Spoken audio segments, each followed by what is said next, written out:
That was Tara Edwards reporting, and joining us now is Dr. Richard Chasdi, Walsh College Professor. You've written several books on terrorism and counterterrorism studies. Dr. Chasdi, we're happy to have you here tonight. Thanks for having me. Yes. That day 15 years ago seared in our memory of where you were when.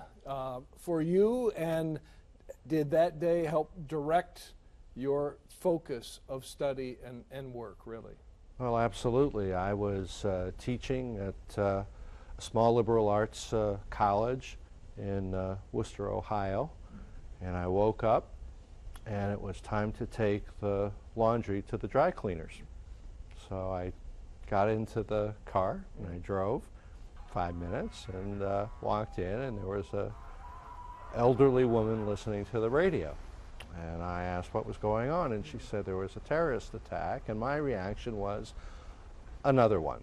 You know, there was nothing that I thought that was any different than, in terms of scope, magnitude, and implication, than what had come before. And when I got onto the campus and got into our hall, it became very apparent very quickly that this was really the one that people had been writing about and dreading. As you speak, we're playing images of the pictures from that day, and it really doesn't feel like 15 years when you see that play out. And for some of us, it's living in our hearts. We're living every day with it.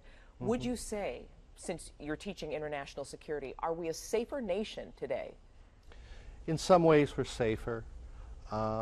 In some ways, the threat has become more multidimensional and has become more profound. I think our responses in terms of some of the technical aspects at ports of entry have certainly become more robust. But the threat of what Jay Johnson, for example, the Department of Homeland Security, our Secretary of Homeland Security, his emphasis has been on lone wolf terrorism. And of course, recently the Orlando shooting and the shooting and the attack in Nice, France, highlight the dangers that individuals who are harder to track, essentially, than groups which have chatter. You're fighting online. an ideology. Yes, and we have traditionally had problems fighting ideology. You know, the war in Vietnam was a people's war of ideology. This is different than that, but the idea of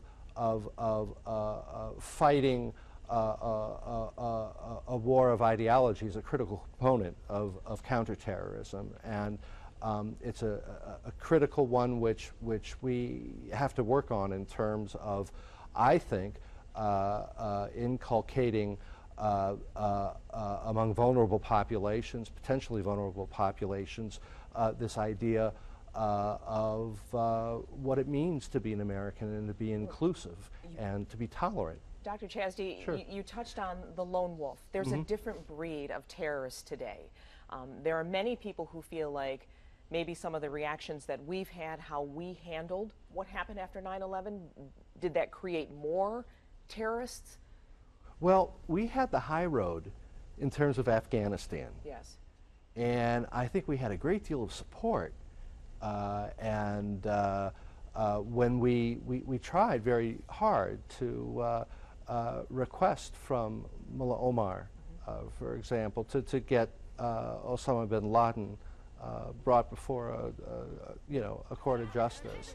And we had the high road when we invaded. We lost that high ground with Iraq.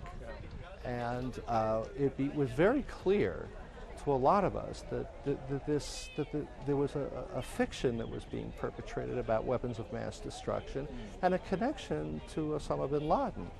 And it remains really, in many ways, unclear. Some say that this had to do with an attempted assassination on the part of some against H.W. Bush that was thwarted, but this really undercut what we were trying to do, and the war in general did as well. And we've got to limit it there, but certainly the threat remains to this day, 15 years after. Oh, absolutely. We have the internet Absolutely. now, and Yeah. just Internet, yes, mosques, yes. prisons. We have a whole host of venues, and that's something that we have to really take very seriously and keep up to date with new developments. Dr. Chasdi, thank you very much. Thank you. Thank you. We'll be right back.